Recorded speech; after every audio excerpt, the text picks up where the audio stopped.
По објавената емисија од страна на ИРЛ со наслов Убиство во Тетово, каде што беа обелоденети многу вистини за пожарот во модуларната болница во Тетово, која што се случи на 8 септември 2021 година, денес сум тука како поранешен министер за здравство во текот на период од јануари 22 година до февруари 23 година, јавно да се изјаснам дека со постапката која се одвиваше за пожарот на модуларната болница, жртвите изгореа повтор пат, а виновниците беа наградени.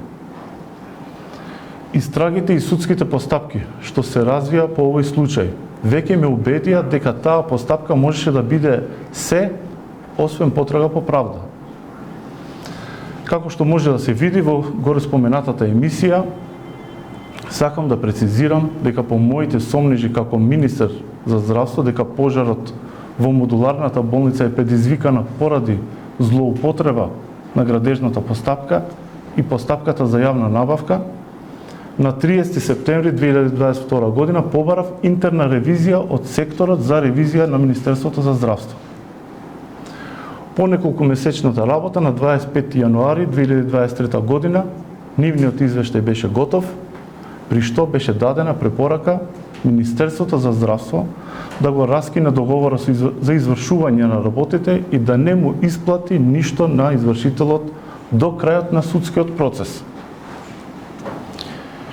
Но на 23 февруари 2023 година бев разрешен од функцијата министер за здравство и како што видовме на емисијата, мојот наследник и покрај препораките на внатрешната ревизија на Министерството за здравство, во јули 2023 година преку владата на Република Северна Македонија иницираше исплата на долгот кон компанијата Брако.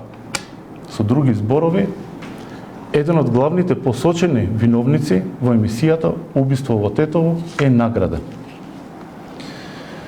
При тоа не може да не се постави прашањето чија вистинска иницијатива била амнестијата на Брако и продолжувањето на исплатата, не почитувајќи ја препораката на ревизијата.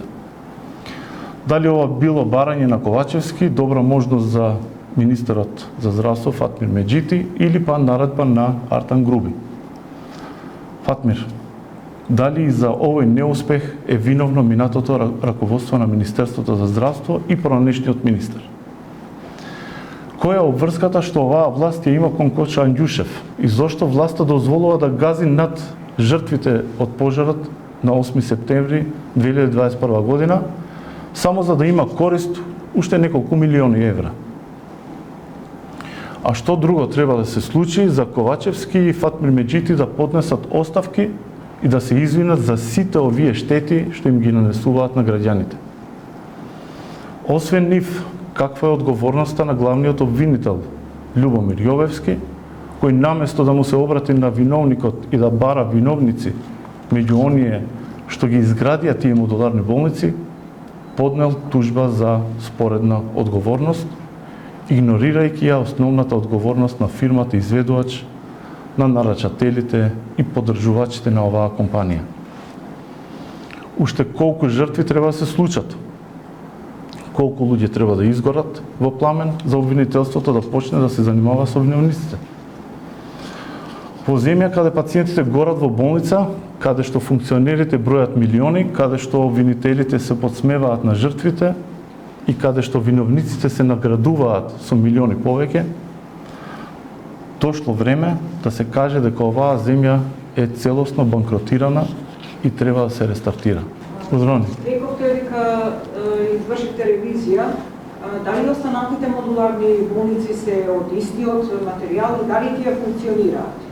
И дали ревизијата е за болниците или амбулантите, ако може да прецизирате што извршите? Значи, вака се работи за целосна ревизија на целиот проект.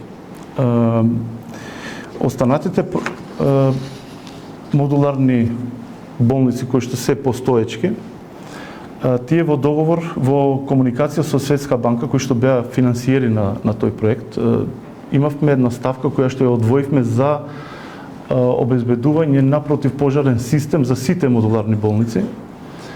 И начално тие простори не би биле користени веќе за лежечки пациенти, туку би биле користени за вакцинални пунктови или па лаборатории кои што би требало престојот на пациенти да биде многу краток и еднодневен. Значи не стационарен, односно стационар или болница со лежички пациенти.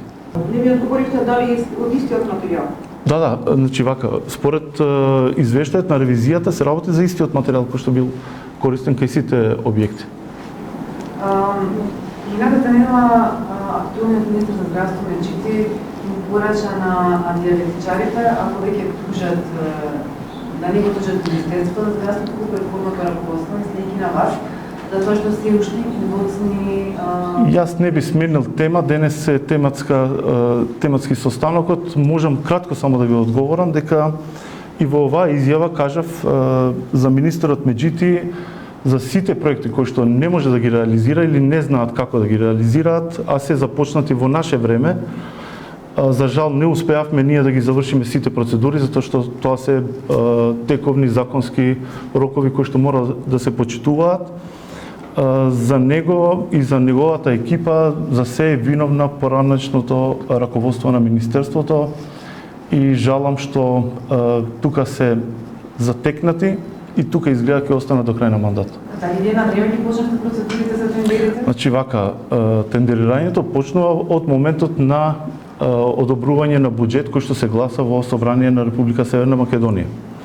Затоа што се работеше за 2-годишна набавка, која што во пракса е во нашата држава и Министерството секогаш набавката ја прави 2-годишна, мора да земе одобрение од Министерството за финансии за втората година. Што де факто нам ни одзема време од околу 3 до 4 недели.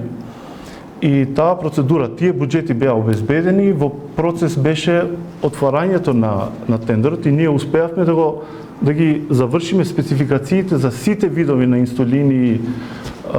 Знаете, за прв пат оваа година обезбедивме буџет за сензори за деца, односно за пациенти од типот 1, и тие наскоро ќе добијат сензори, меѓутоа ние веќе не бевме во Министерство за да можеме да склучуваме договори или па нашата екипа која што беше во јавните набавки не беше со мандат за да ја заврши целосната процедура. Јас не знам зошто каснат инсулините, тука е новиот министер кој што треба да каже зошто каснат.